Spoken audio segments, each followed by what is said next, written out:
Hi friends. So ఇది వచ్చేసి mutton fry అనమాట. అంటే సింపుల్గా ఈజీగా టేస్టీగా సింపుల్ వేలో ఎలా ప్రిపేర్ చేసుకోవాలో చూసేయండి. ఇది వచ్చి లాస్ట్ సండే నైట్ 8 o'clock తెచ్చారు మా వారి మటన్ అయితే కానీ అప్పుడప్పుడు చెయ్యి అనేసి ఫ్రై చేసేసాను. ఇంకా మటన్ వచ్చేసి నీట్గా క్లీన్ చేసేసి పసుపు ఉప్పు కారం వేసేసి కుక్కర్లో 5 to 7 విజిల్స్ రానివ్వాలి. అంటే వాటర్ ఏం వేయడం అవసరం లేదండి, మటన్లో ఉన్న వాటర్తోనే ఆటోమేటిక్గా కుక్ అయిపోతుంది మటన్ అనేది.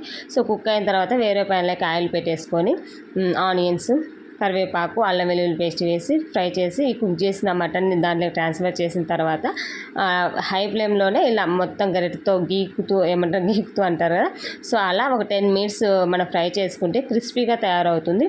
తర్వాత ఇందులోకి కారం ధనియాల పౌడర్ గరం మసాలా ఇవన్నీ యాడ్ చేసేసుకొని లాస్ట్లో దింపేసే ముందు కొత్తిమీర అండ్ స్టవ్ బంద్ చేసి నిమ్మకాయ పిండుకొని చాలా టేస్టీగా ఉంటుంది. ఖచ్చితంగా ట్రై చేయండి. ఎలా ఉంది ఏంటి అనేది కామెంట్ బాక్స్లో కామెంట్ చేయండి friends. By by, take care.